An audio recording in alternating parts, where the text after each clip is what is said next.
Ada pertanyaan dari Mbak Vera Koto, tapi tidak menyebut nama tempatnya atau domisilinya. Maaf Mbah, saya ingin bertanya, kalau keinginan kita berkali-kali terhalang, apakah itu pertanda kita harus berhenti berusaha mewujudkan keinginan kita itu? Contohnya begini, saya seorang ibu rumah tangga, ingin buka les-lesan atau kursus ya, di rumah, karena background saya dulunya adalah seorang guru. Selain melanjutkan minat mengajar, harapan saya dengan usaha les-lesan itu nanti bisa membantu ekonomi keluarga. Tapi ada saja kendalanya. Nah, saya harus maju terus ataukah berhenti, Mbah? Itu dari Mbak Vera Koto. Mbak Vera ya. Oke. Jadi saya kira kita kembali ke jawaban awal saya. Dipelajari dulu secara teknis dagang. Yang dikursuskan itu apa? Ya, Betul. pelajaran Terus semuanya atau apa? ditarik garis ke minat masyarakat umum.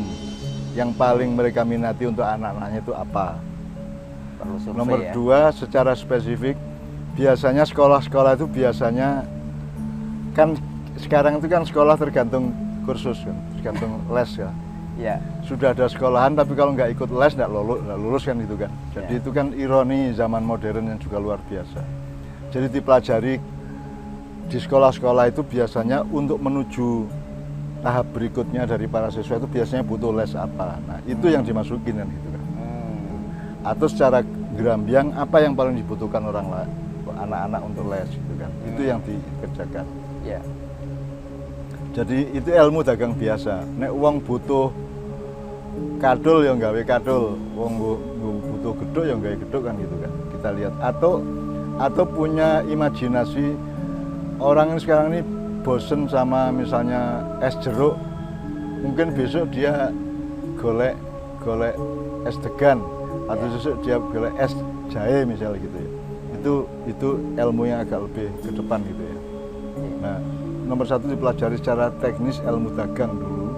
ya, Ilmu dagang itu artinya bukan Anda mau memperdagangkan barang, tapi Anda mau menjual jasa Anda, khusus anak-anak kan gitu kan. ya. Nah itu harus dipelajari pemetaannya secara seksama. Jadi semacam penelitiannya agak lebih dekat betul dengan kebutuhan masyarakat atau anak-anak sekitar. Termasuk dengan akselerasi sekolahan toh. Ya, Sekarang misalnya orang itu butuh les matematika apa butuh les agama, karena orang les agama, ya. misalnya gitu kan. Nah itu dipelajari yang mana yang paling dia bisa, dibutuhkan. yang paling dibutuhkan.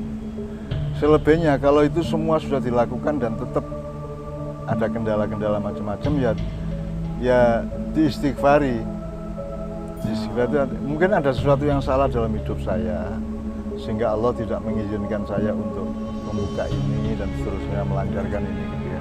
Ya istighfar yang banyak. Oke. Kalau saya harus menentukan terus apa leren, ya saya sebagai manusia bilang terus. Tapi itu juga tidak dengan jaminan bahwa kemudian dia akan sukses. Karena saya bukan Tuhan. Jadi terusnya itu karena prinsip bahwa kita nggak boleh berhenti berusaha. Iya. Apakah? Ya, terusnya yang sekarang untuk konteks yang sekarang adalah terus dengan meneliti kembali, mempetakan kembali, mempelajari kembali apa yang dibutuhkan anak-anak yang bisa kamu siapkan khususnya dan seterusnya. Berarti terus tapi dengan mengevaluasi Iya. sampai ketemu perbaikan gitu ya. Oke, Mbak Vera Koto. Jadi menurut Mbak Nun yang paling pertama adalah mempelajari, membenahi dengan ilmu dasar dagang. Baru kemudian jika Mbak Vera terus, tetapi terusnya itu Saya dengan ingin evaluasi. kasih catatan kaki ya. Kalau saya sekarang menganjurkan ilmu dagang itu berarti saya tidak lantas mendorong Anda untuk menjadi kapitalis. Kapitalisme itu juga dagang, tapi dia memperdagangkan barang keduniaan. Dagang yang saya maksud adalah Anda bertukar faktor di antara masyarakat, bertukar manfaat kepada masyarakat yang tetap disiplin kepada pagar-pagar agama. Bertukar manfaat itu esensi dari dagang, tetapi ada pagar-pagar nilai atau pagar agama yang dijaga sehingga maslahat manfaatnya itu bisa baik atau apa ya? Misalnya Anda ngursus anak-anak sekaligus guru, Terus Anda curang, yang ikut kursus dia nilainya baik di sekolahan. Nah, ya. Itu yang namanya Tidak melanggar pagar tadi. melanggar pagar ya. Oke, demikian Mbak Vera Koto, mudah-mudahan bisa menyemangati dan memandu Mbak Vera untuk mengambil langkah ke depan dari les-lesan yang sedang di. Intinya untuk Mbak Vera ya, pelajari secara keduniaan, secara ilmu dagang, secara ilmu dagang itu yang sosial, tablik, ilmu tablik. Menyampaikan. Ilmu menyampaikan, dan menyampaikan kan kudu tepat ke siapa apa yang disampaikan. Tablik itu kan menyampaikan, itu ilmunya Kanjeng Nabi. Ya. Kalau anda ke kampung yang sudah punya banyak mangga, Anda tidak usah jual mangga ke situ, kan gitu kan, Jadi tablik itu menyampaikan sesuatu dari suatu tempat ke tempat lain. Itu harus Anda perhitungkan apa yang disampaikan tepat apa tidak dia disampaikan ke situ dan seterusnya, kan gitu. Jadi saya tidak nyuruh Anda jadi kapitalis, tapi Anda harus pinter hidup, pinter urup-urap itu tadi. Urup-urap ya. Oke.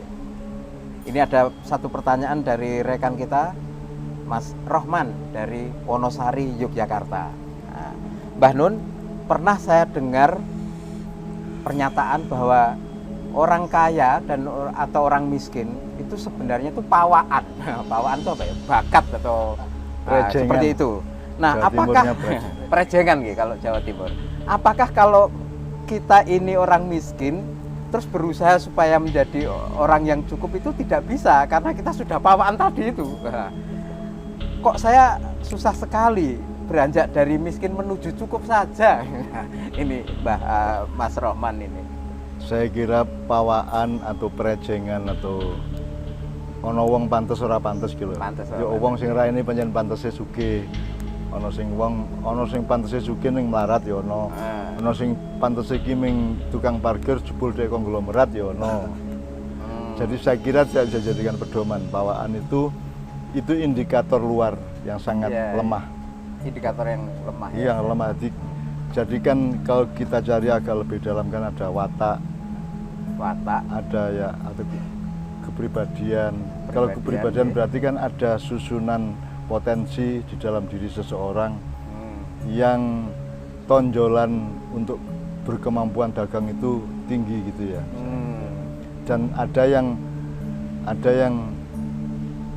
memang secara genetika dia memang turun temurun dia terbiasa di keluarganya itu berdagang sehingga menjadi orang kaya, kemudian habitatnya. Tapi itu semua bukan pedoman inti dari kehidupan. Sebab nanti setelah prejengan, setelah watak, setelah kepribadian, setelah bakat, ada nasib juga. Oke. Dan nasib juga watak, itu kepribadian dan masih ada nasib. Iya. Dan nasib ini kan yang paling misterius, yang paling tidak bisa di breakdown, yang tidak bisa dirumuskan.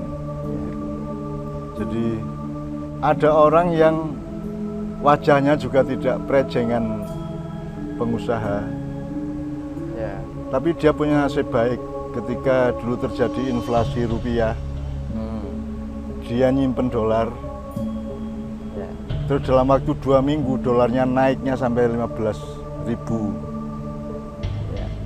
rupiah per 1 dolar, sehingga dia tiba-tiba menjadi sangat kaya. Kemudian dia pelan-pelan jadi konglomerat dan sampai sekarang terkenal sebagai konglomerat.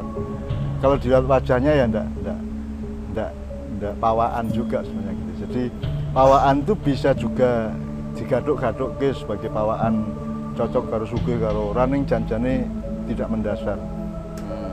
Yang nomor satu mendasar adalah kemampuan Anda untuk memanage hidup Anda. Kemampuan memanage hidup Anda. Iya dong. Jadi yang nomor satu tetap itu. Jadi kalau kembali ke pawaan tadi itu barangkali bisa dikatakan bahwa kesimpulan tentang pawaan itu adalah semacam pengamatan yang terburu-buru penyimpulannya gitu ya. Ya itu kan timing sawang sinawang. Itu kan cuma fakta-fakta permukaan, indikatif, itu clue aja, itu kan apa indikator aja itu. Tapi dia tidak menjadi pedoman utama. Ya. Jadi Mas Roman, saya kira saya dan teman-teman sepakat dengan yang disampaikan tadi. Jadi bukan soal pawaan, tapi yang lebih utama dan mendasar adalah kemampuan dan kebenaran kita di dalam memanage hidup kita. Kata pawaan itu Mas Helmi Oke. hanya muncul di dalam obrolan humor. Oh, ya. Orang mungkin di dalam Bukan susunan ilmiah, ilmu ya. pengetahuan, agama, syariat, ilmu hitung dagang, terus ada kata pawaan, enggak ada. Ya. Pawaan itu kan muncul mergo ngobrol. Acan Ya. kuwi raimu pawaane pawaan kere gitu kan paling itu ya. Ya, Itu ya. pasti karena kasih sayang Ya. budaya, Dan bukan keakraban. karena ilmu. Jadi